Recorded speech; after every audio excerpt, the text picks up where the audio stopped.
సల్మాన్ ఖాన్ మాట్లాడుతున్నాడు. సీజేపీకి సపోర్ట్ చేస్తూ పాపం శాంతియుతంగా నిరసనలు చేస్తున్నటువంటి విద్యార్థుల యొక్క నిరసనల్ని హింసాత్మకంగా మార్చేసింది ప్రభుత్వం అన్న విధంగా మాట్లాడుతున్నాడు. బాలీవుడ్‌లో ఇప్పుడు ఒక్కొక్కడికి నోరొస్తుందన్నమాట. ఈ విషయాల గురించి సల్మాన్ ఖానే మాట్లాడాలి. హింస గురించి. జింకను చంపినటువంటి ఇతడు అహింస చేశాడు. 6గురు ఫుట్‌పాత్ మీద పడుకుంటే రైతుల మీద కారు ఎక్కించేశాడు. అది అహింస. అది హింస కాదు. సారీ, ఇలాంటి హింసావాదులు మనకి అహింస గురించి చెప్తున్నారు. ఎంత దారుణమంటే ఆపరేషన్ సింధూర్ గురించి వీళ్ళకి నోరు రాదు. జమ్మూ కాశ్మీర్లో జరుగుతున్నటువంటి అరాచకాల గురించి వీళ్ళకి నోరు రాదు. వేర్పాటువాదుల గురించి మాట్లాడరు. అలాగే పశ్చిమ బెంగాల్లో జరుగుతున్నటువంటి దాష్టికాల గురించి, ఆ దౌర్జన్యాల గురించి, వాళ్ళు చేసినటువంటి హింసల గురించి నోరు రాదు.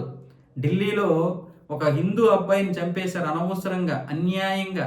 కేవలం ఏంటది, ఈ హోలీ రంగు పడిందని చెప్పి వాళ్ళు ఒక అబ్బాయినే చంపేశారు. దీని గురించి మాట్లాడడానికి నోరు రాదు, చేత కాదు. ముంబైలో జరుగుతున్నటువంటి దారుణాల గురించి మాట్లాడడానికి చేత కాదు. సరే, మీ గురించి మాట్లాడొచ్చు, తప్పేముంది. కానీ అటువైపు కూడా మాట్లాడాలి కదా. నువ్వు నిజంగా సెక్యులర్ హీరో కదా. నిన్ను హిందువులు కూడా నెత్తినెక్కించుకున్నారు కదా. ఆ దరిద్రులు చేసినటువంటి పని వల్లే మీరు ఈరోజు ఈ విధంగా మాట్లాడుతున్నారు. హింసాత్మకంగా మారిపోయిందట. హింసాత్మకంగా ఎవడు మార్చాడు దాన్ని హింసాత్మకంగా? పైగా నీకు హింస గురించి మాట్లాడే హక్కు ఉంది అసలు? అహింస అనే పదం ఎత్తేటటువంటి హక్కు ఉందా నీకు అసలు?